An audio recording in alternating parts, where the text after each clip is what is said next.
everybody, and welcome along to this week's edition of the Irish Golfer Podcast. Peter Finnan here, and joined as always by Ronan McNamara. How are we? Not too bad, Ronan, not too bad. Bit worse for wear this week now. You're just fresh back from Dublin Airport. Head hanging off you. Where were you, or what were you up to? I'm only back a matter of hours. I'm not hungover, I'd like to clarify, but I am exhausted. The voice is definitely worse for wear. I was in a packed away end in Lisbon on Saturday night.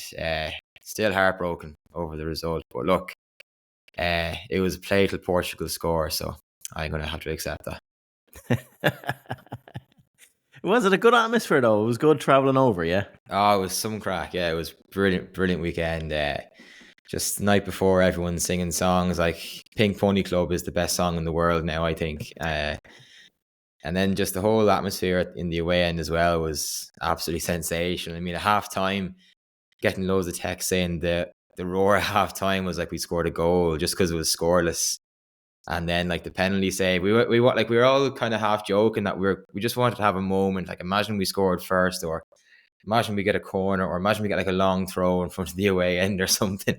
And we got the penalty save. And then when the 90 comes, we're like, oh my God, like Jesus, we're so close. 7 minutes goes up, and my God, the groans were absolutely ridiculous. And then the goal goes in, and we were held back then for 52 minutes afterwards. And I didn't speak to anybody at all. I just stared into space for those 52 minutes. I was ready to just die. Was the penalty the opposite end to where you were, or the same end? No, the opposite end, which made it so weird because you're so far away, and there's a lag. There was a big net in front of the away end as well, so we couldn't really see down that end. So it looked like the penalty had gone in because Kelleher's obviously gone the wrong way, and he just flicks a leg out at the last minute. And Jesus, like there was a couple of seats broken in that away end after the save. Full of hooligans, netted in and everything. It must have been just full of Rovers hooligans, was it? Yeah, well, the police had like those riot shields and everything, and they like that's mental. Even if you went over to like speak to them, like I saw one lad go over and say like what's the story? Why can't we leave? And he was just shoved back in. Like it was mental. Oh, that's mad. Yeah, we nearly hung on for a famous 0-0 win, but yeah. Next time. Sure, that's all again Tuesday. Tomorrow night we'll be grand. All again Tuesday, yeah. God. No, so getting stuck into the golf. So the energy's at an all-time low. That's what you're saying to me. Yeah, pretty much, yeah. But my voice has recovered well since yesterday, I have to say. I didn't think I'd be able to talk. All right, no, that's good. Well, sticking with energy test. The big three. You have to get it this week. Oh, God. Gas, electricity, and solar. I was close last week. I said gas, electricity, and something else. Yeah, so gas, electricity, solar. So big shout out to Flowgas, who sponsor this podcast. Visit flowgas.ie for all your gas, electricity, and solar needs. They do household, commercial business plans as well. So as we say every week on the podcast, they support Irish golf from every level. So if you are up for renewal, do give them a shout, give them a look. So visit flowgas.ie, give them a chance to win your business. You will find that they are quite competitive on some of their streams that they offer. So gas, electricity, solar, visit flowgas.ie. Right, where do we get stuck in this week? Spanish Open seems to be the one to get stuck into first. It's nice, I suppose, coming into this, it's nice to see this new initiative with Augusta National and the RNA actually show the PGA Tour Fall Series like utter disdain in the same way as we do. That it's just silly season over that side, and to recognise National Opens, first up being the Spanish Open in Madrid this week, that there was a bit of jeopardy in this tournament. They got a good field as well. They got a great winner. We'll get stuck into all that. But I suppose to offer the Masters places for legacy tournaments like this, it makes such a difference this side of the Atlantic. I know we've been calling for years. Yeah, it just gives the National Opens a boost. And I think last week we touched on it as well. You know, things like the French Open just aren't as big as they used to be. Spanish Open, Irish Open, all these brilliant events. Should be prioritized going forward in like some sort of world tour, in my opinion. But like this is the first of them, and like a really, really good leaderboard all week as well. The bit of Spanish interest up there as well, with Angel Iora, great winner in Marco Penge, who's just had a sensational season. Dan Brown has become a bit of a cult figure on the DP World Tour now as well. He's a really popular player with the fans. And then we have, of course, Tom McKibbin. Went really well again for the second week in a row, closing in on return to the top 100 as well. So I think in terms of viewing for the European Tour, definitely, I'm not sure what the figures were, but I'd imagine this was one of the better weeks of the year as well. Yeah, no, it was good. No, you hitting a lot of highlights there. I suppose starting off with the winner, Marco Penge, like 2 years ago, he was on the Challenge Tour struggling, and he's gone on record about performance anxiety and stuff that was affecting him. Then he won the grand final 2 years ago. That's coming up in a few weeks. You'll be there. You were probably at that event he won, actually, were you? I was, yeah. Yeah, no, it's gas. But he started off the season, I think, outside the top 400 in the world. Yeah, like you look at his trend of how he's gone. It just goes to show how these pathways are so important. Like yeah, he's now won 3 times on the DP World Tour. I think he's won 3 times in the last 16 starts, which is a serious turn of events. But like you go back 2 years ago, like we're saying, he's on the Challenge Tour. Last year, he struggled to keep his card. Like he just about snuck in. He missed the cut in this event last year and was going away thinking, that's me done. You know, he was in a very similar position that maybe a little bit closer to the top 115, but very similar to what Conor Purcell is facing into now. He was in that spot this time last year. And if ever Conor Purcell can take a bit of, I suppose, comfort from where he is and what he can do and how quick things can turn around, definitely looking at Marco Penge, or Penge as we call him. Penge, yeah. Our mate from Portrush. Our mate from Portrush, yeah. But it's just great to see that he's so good. Like I say, he missed the cut, shot 79 round 2 this time last year. Now he's into the world's top 50. He'll get into all the majors probably. He guarantees his Masters and his Open spot for this. But it's just great to see. And he's been through a lot. Like even a year ago, like he was banned. You forget he was banned for the betting stuff as well. Like he wasn't betting on himself, but he was. Yeah. Do you remember all that? Like, yeah. I mean, that's what he had become known for, and that just seems to have been completely swept under the carpet. And it doesn't seem like it was just last year, wasn't it, or even the start of this year? Yeah, it was the tail end of last year. This time last year. That feels like it was 5 or 6 years ago, considering how much he's done. But like, if you look at the leaderboard, you spoke about pathways. Like Marco obviously came through the Challenge Tour 2 years ago. McKibbin's come through the Challenge Tour. Rasmus Niergaard Peterson came through the Challenge Tour last year, as did Angel Iora. Alex Fitzpatrick has played Challenge Tour. Alex Levy won back his card via the Challenge Tour last year. Todd Clemens came through Challenge Tour. There's loads of players, and that's just mentioned the top 16 players in the leaderboard last week as well. So, and there's a great success rate of players coming through. It's called the Hotel Planner Tour now, but with players actually retaining their cards first time round. So it just shows that there is that pathway there. And for next year, obviously, we discussed they're trimming that down a little bit, which is obviously terrible. But the quality of the players coming through the lower tiers is really, really good in Europe.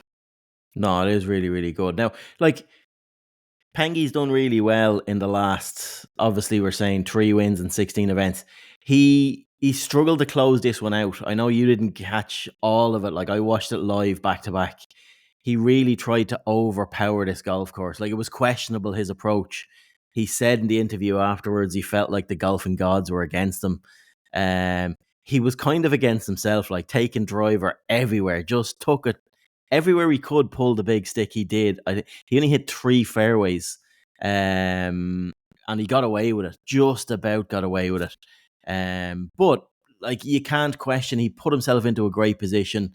When you're like, I think he's pretty much led from the start here, and took it the whole way through. But yeah, like just that sort of winning mentality to win it the way he did as well.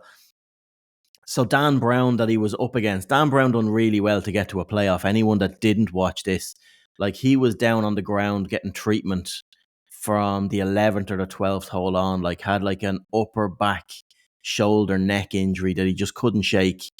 He looked wobbly. He was down, had a couple of bogeys mid-round, And then in between getting treatment on pretty much every shot he hit, he just started to find the groove, finish like a train, sort of smelled the weakness that Penge was leaking a few shots coming down the stretch. And lo and behold, finds himself in a playoff after birdie in the last, and Marco Penge doesn't get it done on the 72nd hole. But I did like my kind of when you get to a situation like that, you expect, like the K Club highlighted this as well with the Irish Open. You need a strong playoff hole. Yeah, you And do. I'd question whether the 18th it was different. The 18th in the K Club was a good playoff hole because there's two shots before guys are coming into the green. There's risk reward involved in what line you take off the tee. There's jeopardy on the approach, as we've seen with Lagergren pulling his third approach into the water and stuff like that. This was a bit of an anticlimax that it's a drivable par four for the playoff hole. So it's like just shy of 300 yards. Now you're playing up a slight hill and stuff like that, but the boys are pumping drivers up in around the green or on the green. It's not the same spectacle. And Penge to me was always favourite going into a drivable par four because he rips the ball, he absolutely hammers it.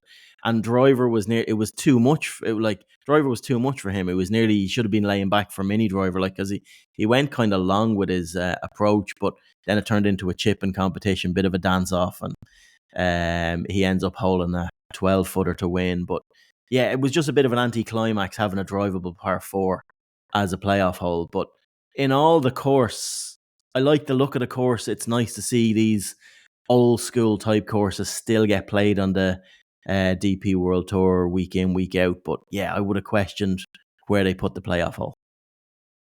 Yeah, I didn't see the playoff, obviously, but I disagree with you on the par 5 in the K Club. I didn't think that was a great playoff hole as well. It was brilliant scene and brilliant atmosphere, and it's a great stadium hole and lends itself to, moments like McIlroy's Eagle. But as a playoff hole, I mean, we are waiting for someone to make a mistake, and I don't think that's right either. I mean, if you make a birdie on the playoff hole, you're not going to lose. But yeah, drivable par 4 is a bit of an anticlimax, as you said. It does play to Marco Penge's strengths, obviously, but I think he was going to be taking driver off every tee box anyway, regardless of what hole they played. Yeah, I think for me anyway, the best playoff of the year was the Justin Rose JJ Spawn one. And I think since watching the Canadian Open, was it 2-3 months ago, where it was Fox and Burns again, it was a par 5 that neither of them could reach, so they're just laying up and hitting wedges. Sometimes par 5s don't lend themselves to be the greatest playoff holes at all, but maybe a drivable par 4 doesn't either, because it's the same thing every single time. Yeah, I'd be more in favour to bring in a rule. I know they can't do 3 playoff holes everywhere, but they do it in some tournaments. I'd like to see 2 playoff holes that you can finish on the 18th, but you have something else before it as well. That is just a bit more. I don't know. There's a bit more juice in it when you have more shots and a little bit more. And I know they struggle with light a lot of times, and they don't want to do that. But a 2-hole playoff and then into sudden death, I think, is the best of both worlds, because some of the three, like even thinking back, JJ Spawn again with Rory, earlier on, like 3 holes of a playoff. Now I know they have the drama at TPC that they'll get a finish like that on those finishing 3 holes, but still, yeah. I just think a 2 or 3 hole playoff would be better. But like, you can argue that the playoff was over going up the 18th after what JJ did on 17, so there's I suppose hindsight is a great thing, and there's a bit of recency bias to it. I'm sure there's been playoffs going down par 5s that have been absolutely sensational that we just haven't brought up. So I think I don't think there's any straight structure or right answer to it. I think it might just be the look of the draw and actually what you get on the day. Yeah, no. Looking a bit further down the field, not very far down the field though, you mentioned Tom McKibbin. He kind of stalled in the final round, but finished strong and did exactly what he needed to do here, bar win. Like, he 3 putts early in the round that really cost him. He's only finished a couple of shots back. He's birdied the last to finish in solo 4th. He's jumped right up. We were talking about like getting into that top 50 on the Race to Dubai was a goal of his coming back. He's moved, like he's leapt up 18 spots He's up to 38th now overall. So that's him locked in for Dubai. Gives him a couple of weeks off. He's not going to India this week. He was going to go if he needed to go because a goal of his was, but that solo fourth made that like he's guaranteed to get into Dubai now. So he takes a couple of weeks off. His next outing isn't going to be until the Hong Kong Open. He has to play in the international series a week before the first playoff event, end of season on DP World Tour, which is the Abu Dhabi Championship, and then into the DP World Tour Championship. So really good finish to the season for Tom. Like, I've been so impressed that he's come back after his live golf season. And you look at his results, like 20th in the Irish Open, probably the worst he could have finished at the Irish Open. Just, he played solid golf, really good finish then. 10th at the BMW in Wentworth, 15th at the Dunhill, and now 4th at the Spanish Open. Like, he's such a quality player. You forget how good these results are back to back to back like this, that he's just going. And the more reps he gets in, it's just better. Yeah, I mean, the consistency was there last year as well when he top 10 in the race to Dubai last season, and the consistency's been there on live as well.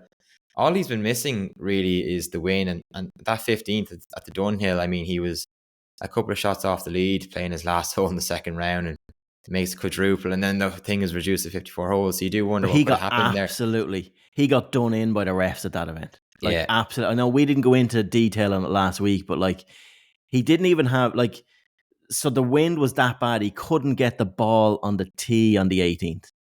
Like, couldn't get it teed up, and they wouldn't call play.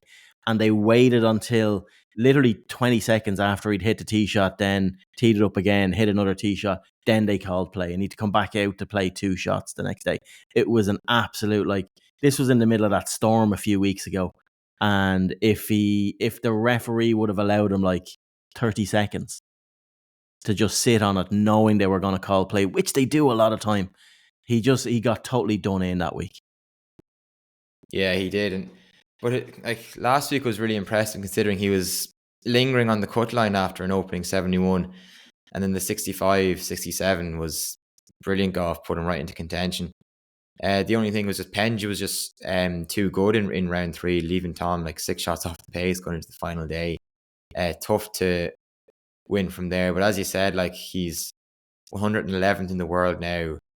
Big ranking events coming up in those DP World Tour playoffs. A chance then the week before in Hong Kong to, get a win. I think he's right on the cusp of winning again. Hasn't won in a couple of years, but with that would come an Open place and a debut in the Masters. So, like, there's so much on the line for McKibbin over the next month or so. And even though, he's had a brilliant season already with live and everything, there's real chance of, getting a couple of Brucey bonuses over the next month. Yeah, no, I do fancy him to win something big between now and the end of the calendar year. Like, he will be fully primed to come out in Abu Dhabi and do some serious damage, I think. And Dubai, he's based out there as well a good bit of the year. He's done everything bar win. His stats all point towards someone that's really at the peak of his powers. He's learned so much. It's great freedom as well. Like, to cut to the brass tacks of it, like, he's made over 5 million quid this year playing on live, plus whatever sort of signing on bonus they got before for joining in. So now he's not playing for money anymore. He's playing for championships, and he's taking advantage of the loophole that exists on the court case that the live guys are going through with DP World Tour, and he's playing as many of these events, improving his world ranking on top of that. I think he's going to win one of those big two, either Abu Dhabi or the DP World Championship. I think he's going to win one of them. Yeah, well, he's a good record at the DP World Tour Championship. Secured his PGA Tour card there last year, so I think it's a real horses for courses type of golf course as well, as we've seen over the years. So, hopefully he can get a win, because it'd be absolutely massive. Like, that would be huge. Winning there would put him in and around, in touching distance of the top 50 again heading into next year. It would give him such a springboard. Yeah, and give him a gap as well that he can focus on live again, and then depending on like it's just getting the tours to sort out all the political shite in the background. Like, and I'm not over exaggerating it when I say it. Like, if all the political crap was sorted out between now and the start of 2026, and or before the Ryder Cup qualifying kicked in, Tom McKibbin will give a really good tilt at qualifying for the Ryder Cup team in the Dare. I think if he was still a full time member of the tour, he fancies himself to do it, and I think he's good enough. Yeah, and like he'll come out and play those desert swing events at the start of next year as well, which will obviously give him a real chance of stamping a mark early on. And like you feel with his age being 22, Ryder Cups in 2 years now in a Darren Manor. I mean, this is the one. He's spoken about it before, how cool it would be to play there. And yeah, this seems like the time to really, as you always say, kick on and now start cementing yourself as a top player, because we all know he is. We all know, his world ranking of 111 is not a true reflection of his It's a abilities. joke. It's an absolute joke. Like he is a top 70 player at the very least, in my opinion. Listen, I think he's comfortably in the top 30 in the world. His stats and where he is, I think he's comfortably in there. Like he's on the same level now, game wise. He's not far off where Shane Lowry is. Oh, definitely not. I feel like every week on the podcast we look at the world rankings and we say he's not better than Tom McKibbin. Yeah, but he's kind of the benchmark for me a lot of times, because we track him so much, and you see that. Yeah, it's like, yeah, it is. It's just bonkers. I can't get my head around. But if they do sort it out, yeah, fingers crossed they do. Because he's a dangerous man now with no money issues. He's set up now. He's done the right thing by him for the last year, and he's proved correct. Like, if he didn't go to live, yeah, he would be accumulating points, and he still wouldn't, with playing DP World Tour events. I don't know how it would have went in the States with him on the PGA Tour, but like, yeah, he wouldn't have the comfort in his life and the actual, he wouldn't have the schedule that he has now. But yeah, no. I was thinking about this morning. Like, imagine Europe had like a B team for the Ryder Cup, considering like they left out the likes of Penge, obviously Alex Noren, Harry Hall, Matt Wallace, Tom McKibbin, Nikolai Hogard, Dan Brown. I mean, that's a quality team. Like Laurie Cantor as well was going well too. So there's serious depth in Europe at the moment. Yeah, no, we do. We definitely do. Yeah, the writing's on the wall for it there. We win the next one. Win the next two for the next one. But yeah, other players in the field. John Rahm shot a final round 65 in front of his home fans to give them something to cheer home about. Lowry missed a cut, played with John Rahm the first 2 days. Just looked tired. Totally understandable. He's off to India this week as well. First time since 2010. I seen him boarding an airplane last night or early this morning. Yeah, good. There's a good field assembling out in India as well. Yeah, there is. Again, National Open, you want the best field you can possibly get. And just on Larry, like, no reason for him to be playing. I mean, he's had like the moment of the year as far as he's concerned, but you could tell he was really, really trying to make that cut. Because on the first day, it looked like just one of the worst rounds of hungover golf you're ever going to see. And then on the Friday, he just lights it up, and a late bogey was what eventually cost him. But you could see like the crowds that were following that group. I mean, I don't know, like the powers that be, who looks at this and looks at the fall season on the PGA Tour and thinks like that's the way forward. I mean, God, I don't know where soulless. It is. And this was brilliant. And again, we're talking about a fella just trying to make the cut, and he's living it. He's bang into it as well. And yeah, I think Larry obviously has his own agenda, trying to make those playoffs as well. So needs a big week in India. But again, I got a brilliant field with McIlroy playing there as well. So yeah, Larry's had a great year. End the year now, it's been a brilliant year for him because of what he did a couple of weeks ago. So I wouldn't be overly concerned with his form between now and the end of the year. Oh, not at all. No, not at all. No, but it'll be it'll be interesting to see because, again, like, we're spoiled for choice. We're bigging up McKibbin. Lowry also goes to Abu Dhabi and Dubai, two courses, big golf courses that he plays well, knows well, has done damage on in the past. So yeah, it'll be a good end of the season to him as well. But yeah, Conor Purcell. It was a tough week. He withdrew from the Spanish Open. Had a bit of a thumb injury. I caught up with him this morning just before he was boarding a plane. Got a quick voice memo off him. So here we'll play that now. How's it going, Peter? Hope you can hear this okay. I'm just in the airport traveling to India. Yeah, it's just I get a bit of a sore thumb sometimes.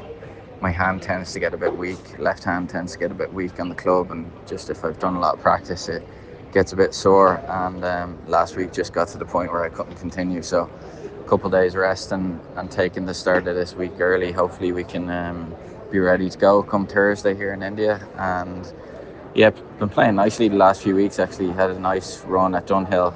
Bit frustrated in a way that it was reduced to 3 rounds because I felt like the game was actually in a lovely spot and had a good chance for a high finish that week after starting really well. But yeah, it's been tricky results wise this year. It obviously hasn't been what I've wanted, and coming to the end of the year now, it's crunch time, looking like this potentially might be my last start. So I'll try and make the most of this week, and if not, we'll head to Q school and go from there. But yeah, it's been a lot of learning, a lot of new courses, and just getting used to things again. But enjoyed it as a whole, and all part of it. So yeah, interesting, I suppose, to get a bit of insight just before he's getting out to India a bit earlier. Thumb injury on his left hand. Sounds like it's something that he's just had a while and just wasn't feeling it last week. But yeah, to be heading out to India into such a big field with so many big names in it, knowing that you need to finish in the top 2 probably to lock up your card. It's a tough space for him to be in, but it's an opportunity still at the same time that he needs to, like he highlighted himself, he was playing very well at the Dunhill. He felt a bit hard done by, like he was unlucky that it was reduced to 3 rounds. A lot of players are in that bracket, but him more so than anything, that he just clicked that week and he had a good week, but could have been a lot better, and it would have made a massive difference to his ranking as well. Yeah, it sounded there like he sort of half accepts that the writing is on the wall at the moment, and he's going to go back to Q school. But like the Dunhill performance was very encouraging. He was unlucky with the weather, as so many were, but like at least having confirmed that he withdrew because of an injury. I mean, you see him shoot 81 last week in the first round, and you think he's withdrawn just because, mentally he might be on the floor or something. But hearing that it was precaution because of an injury, probably takes some of the concern away. But again, yeah, this week is a big week for him. Played in India before though, so he's used to the area, which might play into his favor. But I think he probably knows at the back of his mind it's very much the last roll of the dice, because he's not in next week at the moment, the Genesis Championship in Korea, which is the last regular event before those playoffs. So probably his shit or bust this week. But again, if he plays well and has a good finish and it's not enough, at least he probably will say, I'm taking some good form into Q school, which is obviously very important. And that's the most important thing, is just momentum, isn't it? You just got to get that momentum going, which he probably felt he was building up at the Dunhill. Disappointing to have to pull out then in Madrid, but yeah, you just got to continue that mindset and that momentum into India. And yeah, top 10 locks him into next week, no matter what happens field-wise. So he's well capable of that, and he seems to be in the right mindset of his game seems to be in a decent place. He just needs to strap 4 rounds together, and that's something that hasn't quite been there this season. That really will disappoint him. But yeah, listen, he's learned a lot this year. He still has a bit of gas left in the tank now to finish it strong. But second time round, if he can get his status locked in for next year, it'll be a much different headspace for Conor Purcell going in when he's seen everything for the second time and has a bit more experience on it. Yeah, I think so. And like we spoke there at the start, But Marco Penge, if he could just somehow cling on and either keep his card this week or get it back next month at Q School, there is, real scope for being able to establish yourself on tour and have a good season, because we know how good a player Conor is. And it's not been easy for him. Like, he's going on to that tour in on his own, pretty grim circumstances. Yeah, he's on his own. Yeah. Like, he's been dialing in and out with Harrington, just to, have someone to lean on, because he's learning for himself. He's not turning around. Like, Larry's not there, and McIlroy's not there. Even like your stalwart players like McGrain isn't there anymore, and so he's got nowhere really to turn. In terms of just having that arm around the shoulder, so it's been difficult. It's been a unique experience, I'd say, compared to what he might have, dreamt of what it was going to be like on the DP World Tour when he was playing, 10, 15 years ago. Yeah. No, definitely. Right. Moving on from Madrid then to the Challenge Tour. Not the week the lads. Now, in fairness to Liam Nolan, he pushed hard on Sunday to leave himself in a good spot going into the next week. But not the week both Liam and Max Kennedy really looked at. More so Max, not the week he wanted.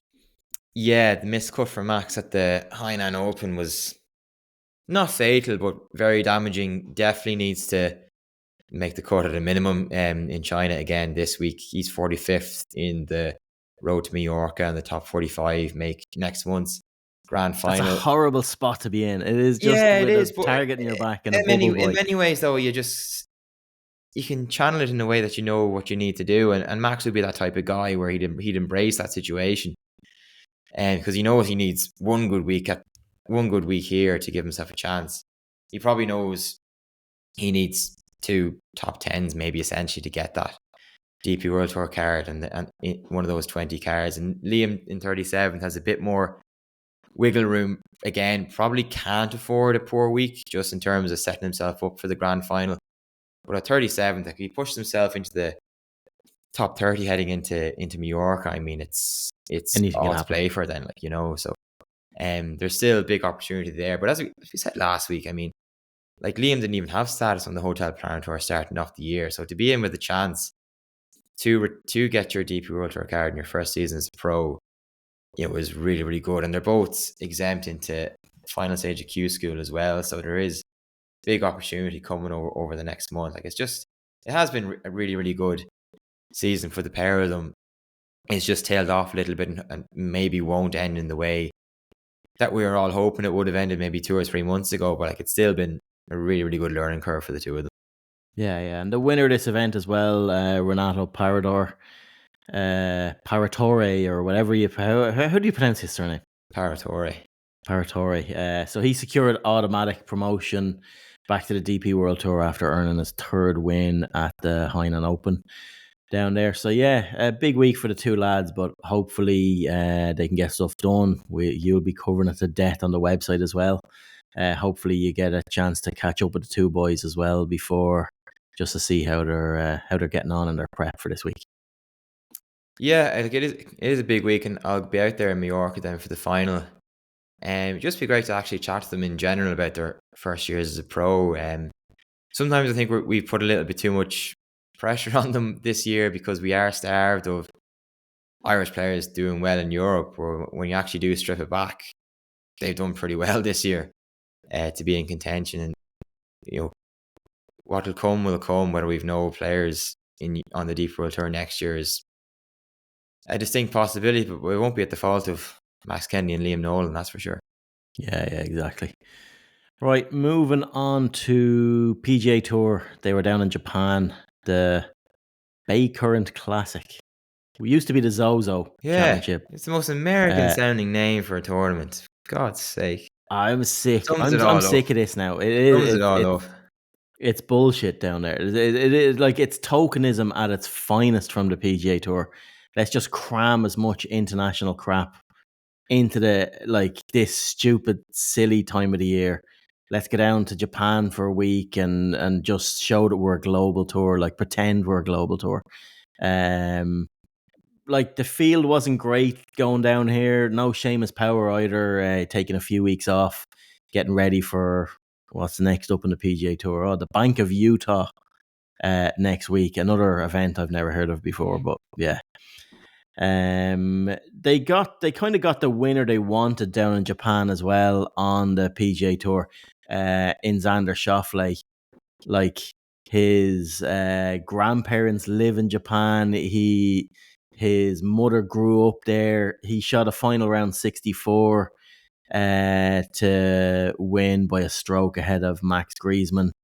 It's his 10th overall PGA Tour win, but really glosses over the cracks of what was after 2 major wins last year and how good he was. Like, this is his first win in this year. He failed to qualify for the Tour Championship this year, first time in his career as well. I know injury got in his way and stuff like that, but still, it just hasn't been good enough from Xander. It was nice for him to win down there. This golf course actually looked really good. It was interesting, the bits I seen of it. Yokohama Country Club, they got nice, like they got testing weather for it as well. It was set up in a really good way, but like, yeah, Xander, he put it well. It's nice for him to win in front of his family. Like, he had a lot of family there, friends there. His 81-year-old grandmother following him around on the fairways as well. So big week for him. Nice for him to get back in the winning circle. But like, such a nothing week on the PGA Tour. Yeah, I mean, we're into this spell on the PGA Tour where you don't even know that there's PGA Tour golf on. But yeah, Xander, I mean, probably a little too late in terms of his season.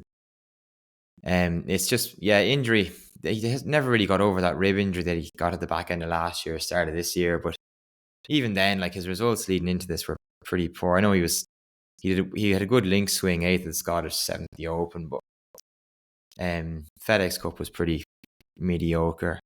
Ryder Cup, he was okay. I mean, it's just been a very forgettable season for him. And considering that, you know, winning back-to-back majors last year, you'd think he would have added one to his list this year. Maybe would have had a tilt at becoming world number one and challenging Scotty, but it never materialised. But you never know, if that win might spur him on to big things next year. He could be fully over that injury. We don't know where he's at. So they got the winner they wanted, but nobody will remember that he won this tournament in about 2 weeks' time.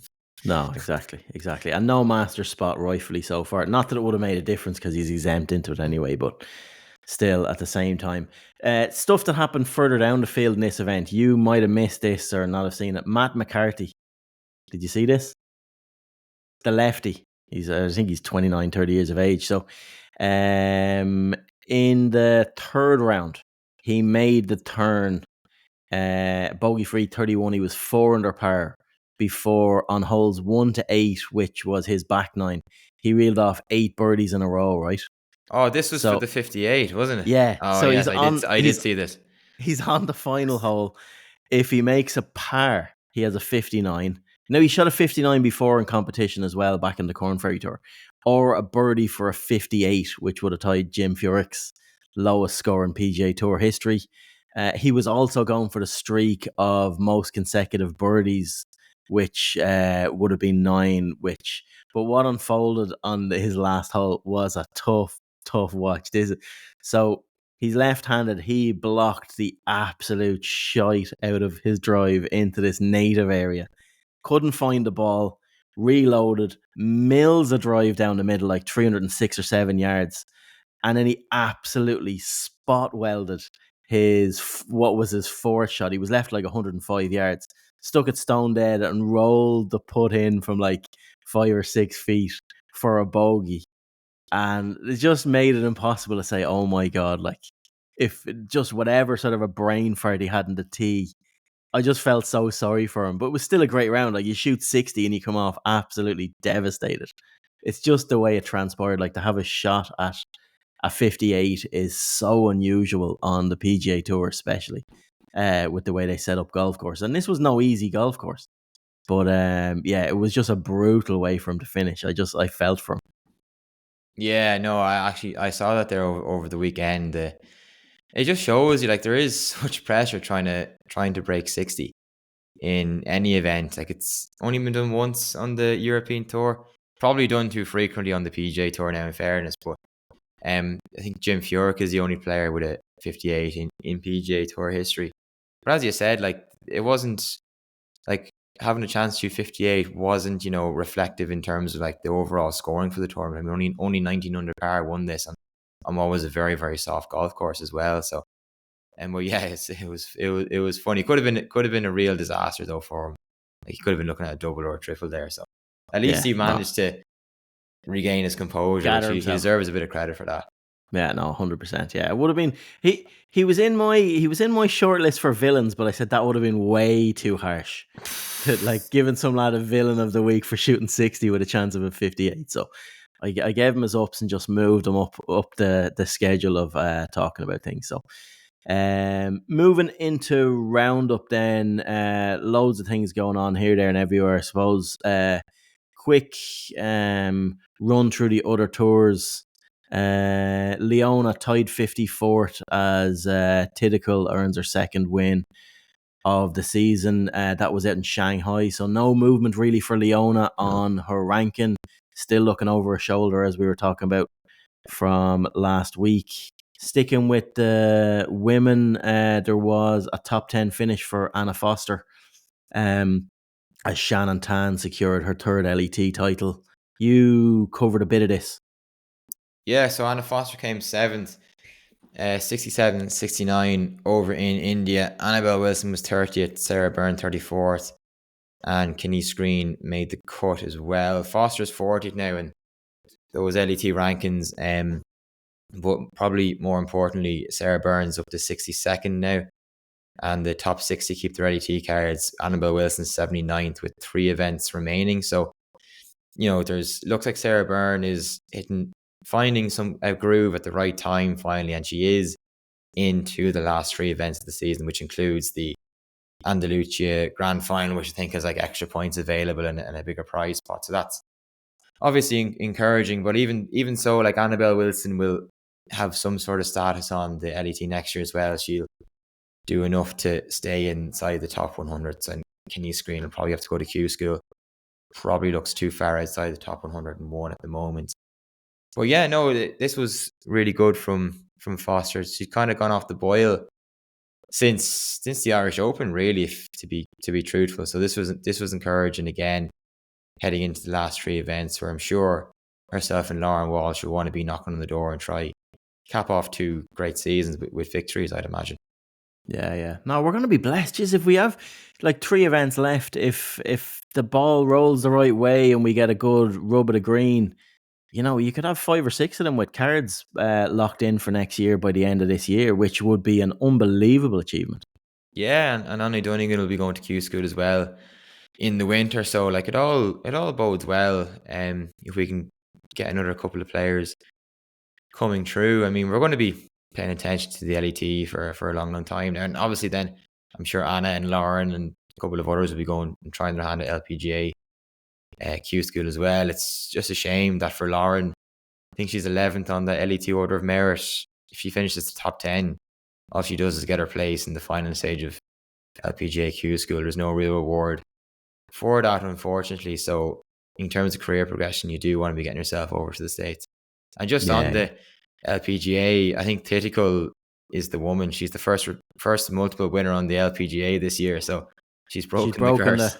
Broken the curse. Yeah, it's good. I thought, yeah, it's. I think they wanted to hang it onto someone a bit more fashionable than her, but like, yeah, you gotta take it where you're getting it. So we're number 1. Doesn't get more. I know, but like, would you know? We're in. She's a really, really good player and a really solid player, but the LPGA.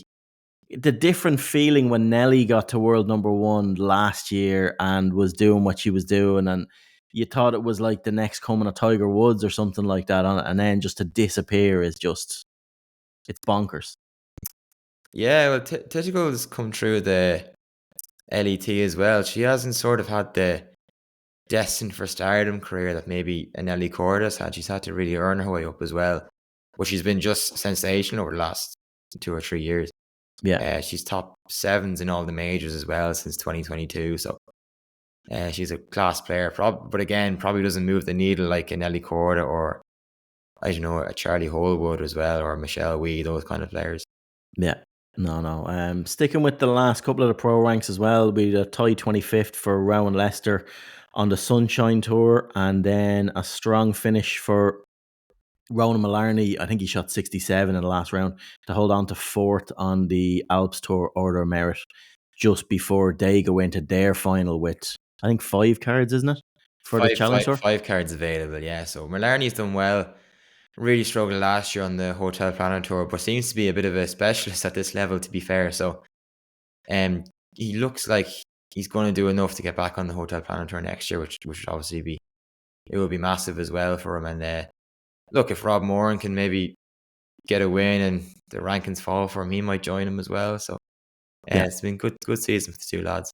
All to play for, lots of consequence over these next couple of weeks. On the amateur side then, 2 things of note. So disappointing showing at the Eisenhower for Ireland. I know we're sitting down with Raf later on this week, just after he lands in from Singapore, but they'll be well disappointed with this as a result to finish off the year. Yeah, well, they were going okay, and then I went to Portugal and passed the reporting duties on to Mark, so there's someone to blame if you want to look outside of outside of the house. But yeah, no, this was disappointing. Tied 21st for Ireland at the World Amateur Team Championships, the Eisenhower Trophy. Stuart Gretton, I suppose, on a personal level, had a decent week. Finished strong, 17th, yeah. Probably might be disappointed not to get a top 10, but this was won by South Africa, 29 under par. They really ran away with it. I mean, Christian Maas, world number 6, was 22 under par for his own score. So I don't know, do the other South Africans even deserve medals? I'm not sure. Just give him all 4. Give him all the medals. Give him the captaincy medal as well. But no, if you're going to be brutal about it, looking at who Ireland finished below, Thailand, Paraguay, Czech Republic, Singapore, Morocco, and then they were level with the People's Republic of China and Guatemala. So you wouldn't say they're golfing powerhouses, which is a bit of a concern. But even speaking to a player last week, we were saying, like, a lot of our top amateurs are north of 28. I mean, do you really want 2 of the 3 players on this team being in their 30s? Obviously not their fault, but probably not what you want to be seeing, to be honest. Yeah, the conveyor belt is, I doubt Stuart Graham thought when he turned back into the amateur game at the start of this year, if you were to lay out everything he was a part of, including the Walker Cup, he would have loved it all, but he would have been shocked when we sat down with him at the start of this season and went through. There's no way any of this was on his radar. No, I wouldn't have thought so. I certainly would have thought winning championships and putting himself in the Walker Cup conversation would have been, but to be the main man for Ireland this year is obviously brilliant for him. I mean, he deserves it and all, but you'd want to be seeing some of the lads who are in their early 20s coming through. But it's probably case in point of we made the argument at the start of the year that a lot of lads have turned pro over the last couple of years, so we probably are waiting to replenish some of that talent. But yeah, I mean, Raf definitely wouldn't have been expecting to be on this team. I mean, but he's a classic scorecard type of golfer. I mean, doesn't look like he's working enough or practicing hard, and then he puts a scorecard in his hand. He's a different type of player. Yeah, and he's the type of player you wouldn't want to play in match play either. No, 100%. On the amateur side, then Joe Lyons, another win out in the States. Yeah, so he went traveling there. He's been on the road for the last few weeks. Won the individual championship of this. What was it called? The international championship. Yeah, the senior international championship. I think, like Golf Week magazine in the States run it, I think, or get behind it. But yeah, it's the second time in 3 years he's won this. Yeah, like he's becoming really prolific in international events at senior level. Like he wins that Spanish Open, it seems to me, every other year. Like he closing birdie secured the victory at Cartersville Country Club in Georgia, 71-68 on days 1 and 2. Beat Michael McCoy of Iowa and Shane McMillan. So gave him the clubhouse lead at 7 under par, which is obviously really good. Carl Borman at level par 72 and Lyons round at 2 under as well. were the best scores for the Irish team, gave them a one over par total for the 3 rounds, and they finished 5th overall on the team leaderboard. So overall, quite a successful week all around, and nice for Joe to come away with the trophy. Yeah. Couple of other things to hit on then. Tiger Woods, more back surgeries than majors at this time. He's just pushed his body beyond the limit of its capacity now. He's just called it a day. Yeah, he's kind of half ruled out playing golf in 2026. He refused to confirm whether he'd play.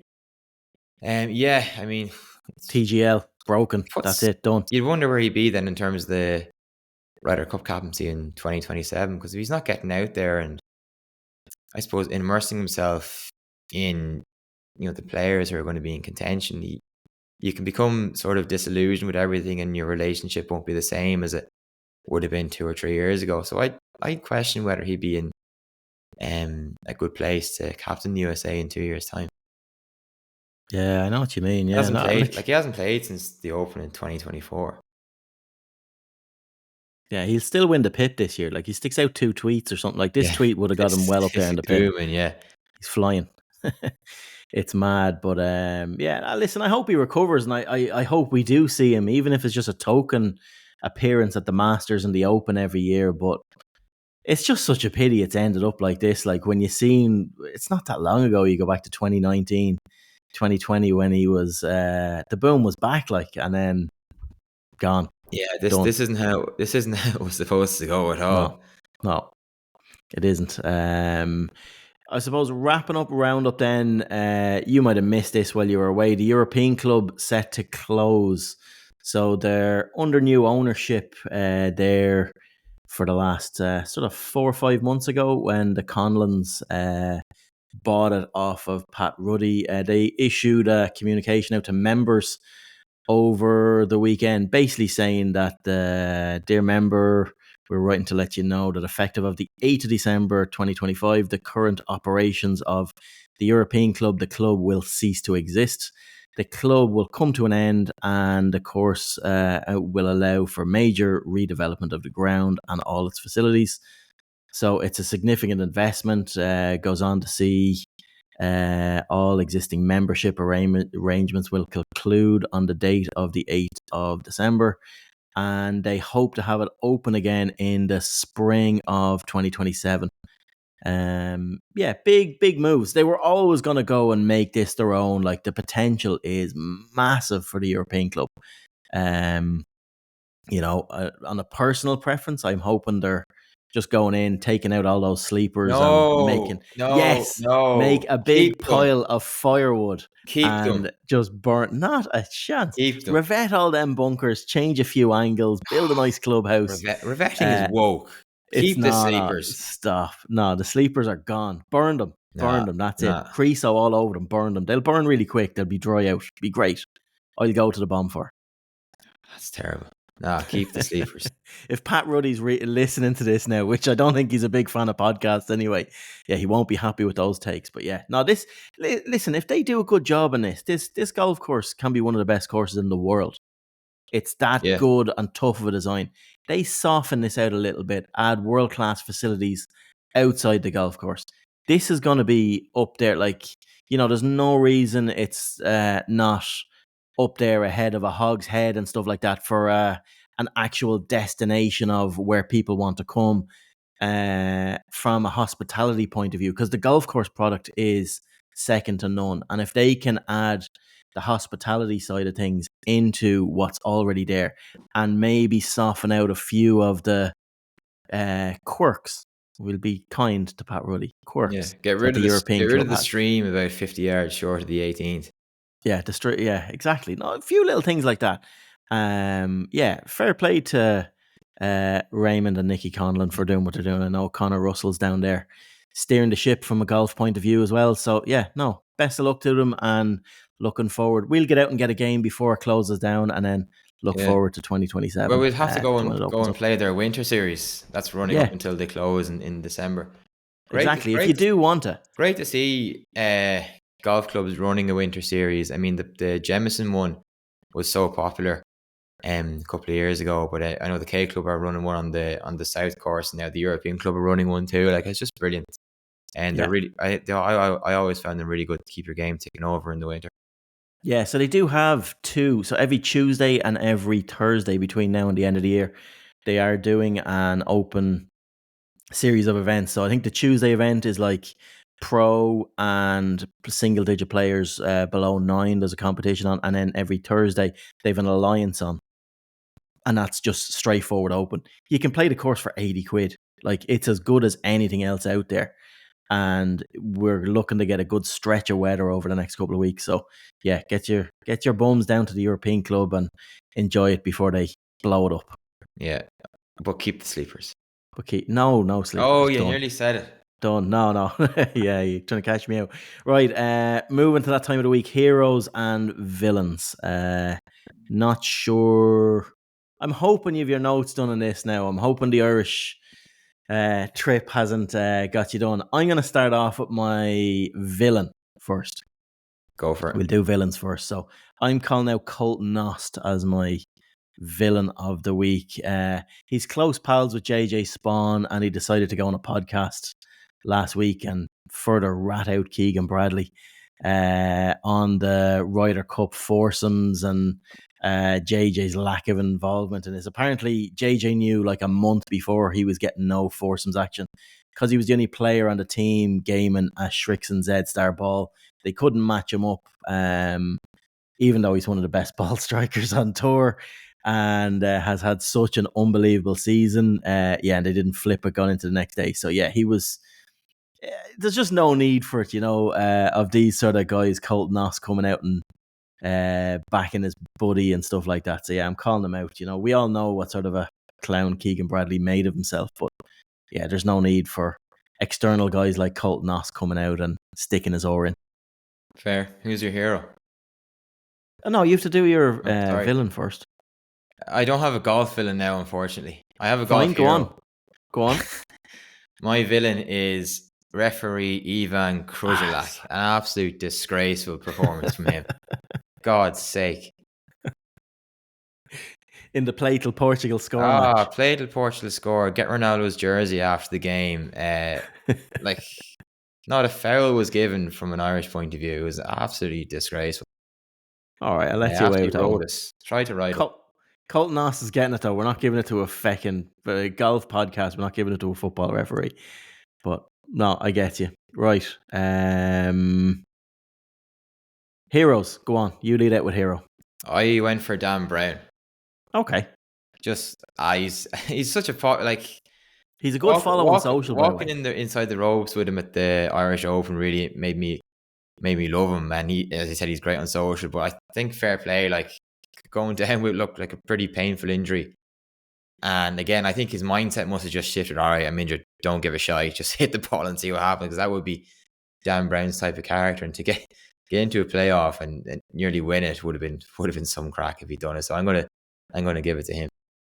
All right, no, perfect. I'm gonna go for a 21-year-old Aussie, Jeffrey Guan. I think we called him out. We might have called him out last year. Is this? I think I know. The year before. One-Eye Jeffrey. Yeah. Yeah, so he's like one of the best players Australia have produced over the last number of years. So his career was halted after a Pro-Am partner just over a year ago hit a tee shot that literally hit him in the face and he lost an eye. He was in and around the PGA Tour at the time. So after a year of recovery, he was playing at the WA PGA Championship on the PGA Tour of Australia this week, one of his first tournaments back. 4-round tournament. He carded 72, 69, 74, and then rallied for 66 to come home for a tie for 10th in one of us. It's just a remarkable comeback story.